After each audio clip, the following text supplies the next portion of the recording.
I hope that makes sense. Yeah, I think that's great. I think it's going to kind of get into this fourth and final problem that we're going to talk about today, which is the problem of value mapping and theodicy. So this is actually, yeah, so this final problem I think is actually probably the most consequential for the problem of evil. I think that not only does this problem sort of nullify, so not only does it, I think, refute the problem totally, but I think it actually reverses it, right? And this is, I think it's very simple, to point out here. There's a few considerations. So I call this the problem of value mapping in theodicy, right?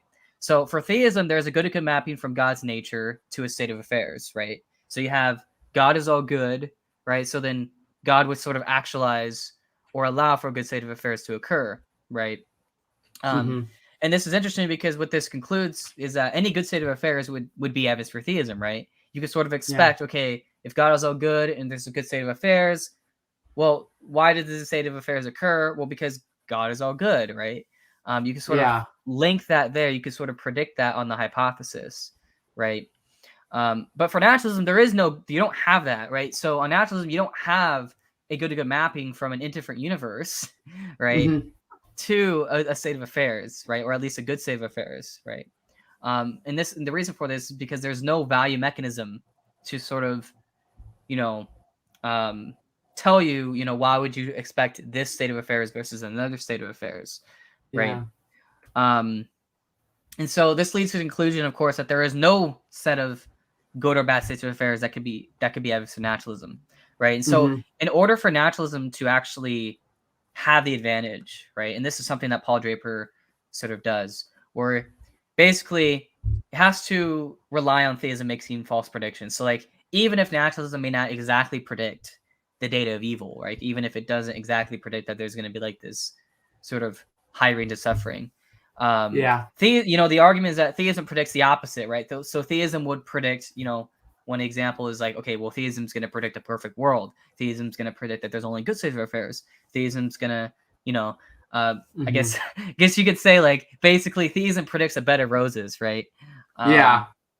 And so the argument is that, well, because theism makes a false prediction, right? Then at least on naturalism, you sort of have the advantage, right? Because at least there, it's sort of epistemically friendly, or at least evil is sort of epistemically friendly to naturalism, right? Or at least more epistemically friendly. However, this leads to a huge problem, right? So the problem is that the moment that theism uses a theodicy to explain, why we have a certain distribution of good and evil, naturalism is actually at a disadvantage, right? Because it doesn't have any sort of value mechanism. It doesn't have what I call value mapping in order to explain any sort of data of evil. Whereas what theism does is it allows for a sort of groundwork for such a mapping to be possible. What does this mean? Well, it means that given a sort of theodicy, right, theism imposes some limitations on the upper and lower bounds of the distribution of good and evil, right? And so what theism does is it actually allows you to at least have some bare minimum explanatory account of why there is good and evil in the first place, why there is the set of good and evil in the first place. But naturalism doesn't do any of that, right? So naturalism does not give you any idea of why there's evil and suffering in the world, right? The only time that naturalism has the advantage, again, the only time that has the advantage is if you say, well, theism just predicts, a bed of roses, right, or something. But of course, as a theist, I would disagree with that, given the fact that I think that God is a unique moral agent, that God would sort of allow for defeatable evils and stuff like that.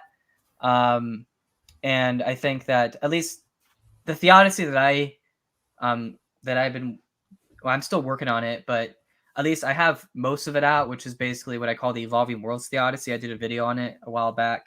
And basically the idea is that God sort of is going to create an evolving world, right? And I don't know if you want me to get into that or not, if you want to get into my theodicy or not, but yeah, I do provide a sort of theodicy that sort of accounts, right, for the distribution of good and evil states.